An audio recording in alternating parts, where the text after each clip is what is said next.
Robmotive. Out running around doing some errands this morning. Stopped at the Goodwill to drop off a whole bag of my wife's clothes because apparently she's decided that she needs new clothes. I don't know. Who knows? But anyway, did that, taking a little cruise, and I want to talk to you guys about kind of a mod fail I had recently, and also a word of caution if you're going to do this mod.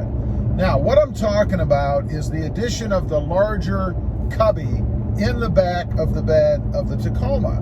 You know, I had to cut out the hole, right? So I'm cutting it out, and as I'm cutting it, I notice the dust is like a real fine, almost powdery material, which I didn't think a lot of, although in hindsight, I will say, had I been smart, I would have worn a mask, because obviously you never want to breathe in any kind of dust, right? Yeah, but I didn't. But it gets even worse. You see, after I got done, got everything put away, it's later on in the evening, I'm sitting in the house watching soccer, watching the U.S. beat Qatar, and I started to itch. You know, my arms started to itch, my legs started to itch, but it wasn't just a normal itch, you know, like you get from a mosquito bite or something. It was like a prickly kind of itch, like you get when you handle insulation. Now, I don't know if it's still true today, but back when I handled insulation, it had a fiberglass component to it, right? And that fiberglass would get on your skin, and it's glass, it's prickly.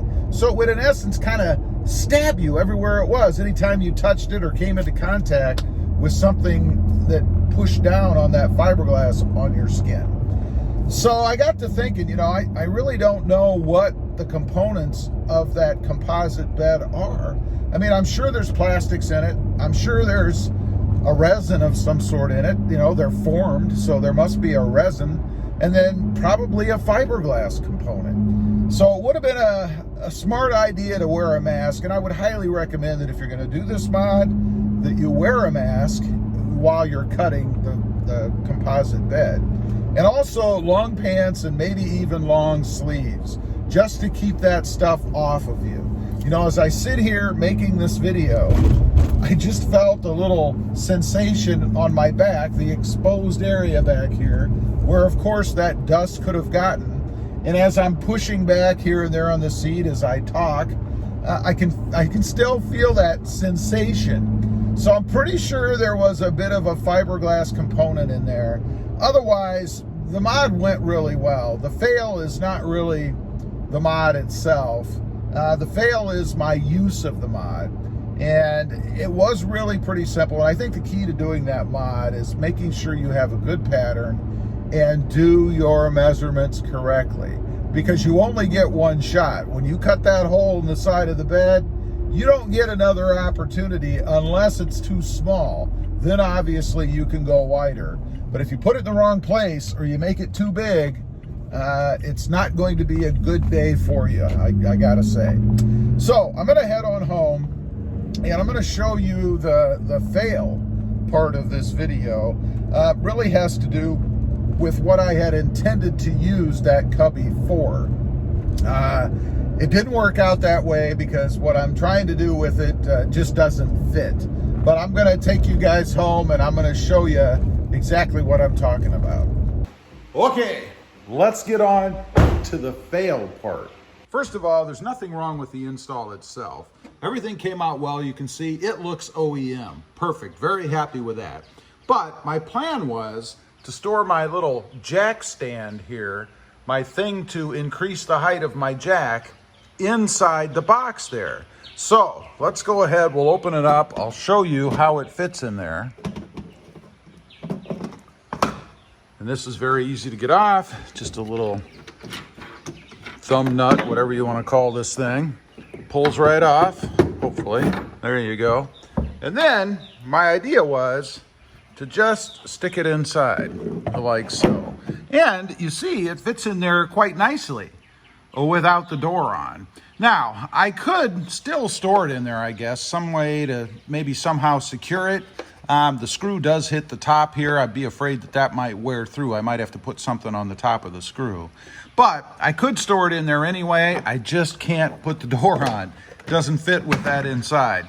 So that's my minor fail. I can't do with it exactly what I wanted to do. However, there is another use for me, and that is to store some of the stuff that I now keep inside to clear up some room in the cubby under the back seat. So what I am going to do with it, for now anyway, let's go ahead, open this up. I'm going to grab the tie downs that I use most frequently, which in this case, I believe are the purple ones. They're the ones that I typically use if I'm going to need to tie anything down to haul anything back there.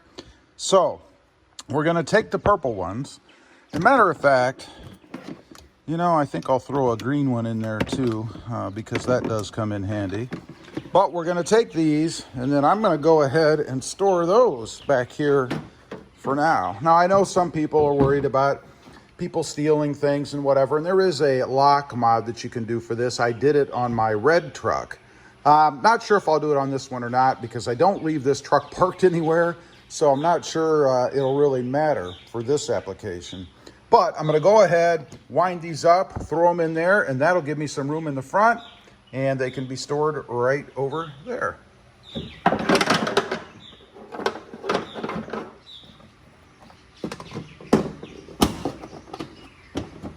There, that takes care of that. Gives me a spot to store my tie downs. Obviously, you can store other stuff down there, whatever it is that you might want. And now I have a little bit more room for other stuff down here inside my truck. Well, I tell you, this little handle I put on, this little rubber pull string, pull cord, whatever you want to call it, comes in really handy in here. Anyway, that is the little bit of a fail that I had with the cubby mod in the back. What is bright out here? Not that big of a deal. I will use it for other things, and I'm still happy I did it. I think it never should have been taken out of the truck to begin with. Leave a comment. Let me know. Worth it? Not worth it? I'd be curious. Also, real quick, I do have 2 additional channels. Robmotive FST, all about my 2021 Toyota Tundra and my quest for the redesigned Tundra. And Robmotive JT, all about my 2020 Jeep Gladiator. Check them out, and if you're interested, why not subscribe? Don't forget to click that notification bell so that you don't miss out on any upcoming videos. And do me a favor, smash that subscribe button on the way out. Thanks for watching. Stay safe out there. Bye.